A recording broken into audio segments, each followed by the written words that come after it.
வணக்கம். இது நிலா கிச்சன். இன்றைக்கி நம்ம மேங்களூர் ஸ்பெஷல் நீர் தோசை எப்படி பண்ணலாம் அப்படின்னு சொல்லிட்டு பார்க்கலாம். இது ஒரு தண்ணி சட்னி. நீர் தோசைக்கு இந்த தண்ணி சட்னியும் காம்பினேஷன் நல்லாயிருக்கும்.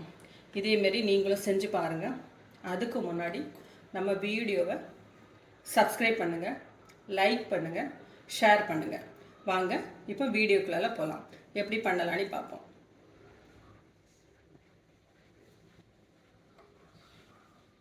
நீர் தோசைக்கு 1 டம்ளர் எந்த மெஷர்மெண்ட்டில் எடுக்கிறீங்களோ அதே இதில் 1 கப்பு தேங்காய், ஈக்குவல் அமௌண்ட் பச்சரிசியை நல்லா வாஷ் பண்ணி, நல்ல கலர் உள்ள பச்சரிசி, வெள்ளையாக உள்ள பச்சரிசி பார்த்து எடுத்துடுங்க. நல்லா வாஷ் பண்ணி 2 ஹவர்ஸ் ஊற வச்சு அதுவும் இதோட சேர்த்துடலாம். ரொம்ப கம்மி இன்க்ரீடியண்ட் தான் இதுக்கு, 2 பொருள் தான். இப்போ இது சேர்த்துடலாம். இதுக்கு தேவையான அளவுக்கு உப்பு சேர்த்து இதை ஆட்டி எடுத்துருவோம். நல்ல நைஸ் மாவாட்டு ஆட்டி எடுத்துருங்க. மாவு நல்லா ஸ்மூத்தாக நல்லா தண்ணியாக ஆட்டி எடுத்துருங்க. இப்போ இது வந்து திக்காக தான் இருக்குது. இப்போ இதுக்கு தேவையான அளவுக்கு தண்ணி விட்டுடலாம்.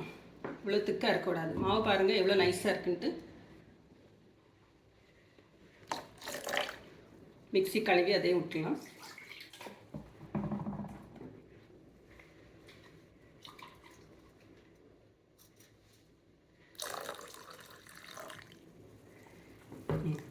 இப்படி தான் தண்ணியாக இருக்கணும். நம்ம ரவை தோசைலாம் இருக்குல்ல, அதே போல். இப்போ அப்படி உப்பு எல்லாமே போட்டதுனால நம்ம டைரெக்டாக இப்போ தோசை விட ஆரம்பிச்சிடலாம்.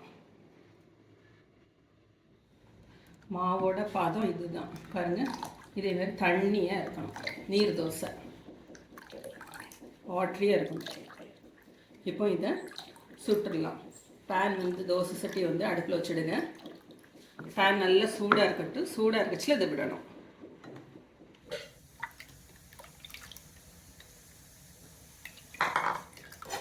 மாவு எடுத்துடுங்க.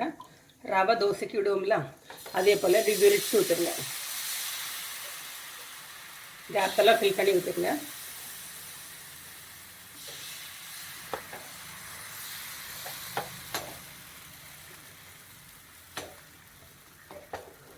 அவ்வளோதான். அப்படி வேகட்டும்.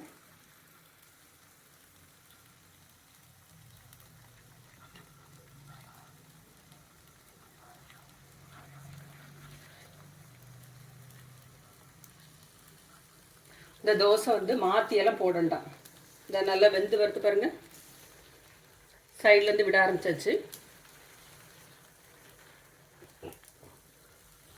தண்ணியாக இருக்கட்டும். மாவு விடுறது வந்து மெல்லிசாக ரவை தோசைக்கு விடுற மாதிரி விரித்து விடுங்க.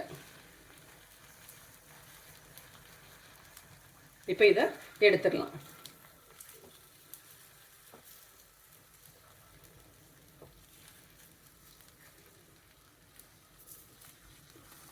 அவ்வளோதான். நாம் ரெடி பண்ணியிருக்கிற நீர் தோசை ரெடி.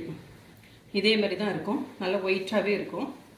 இதேமாரி நீங்களும் செஞ்சு பாருங்கள். செஞ்சு பார்த்துட்டு எப்படி இருக்குன்னு ஃபீட்பேக் கொடுங்க. தேங்க்யூ.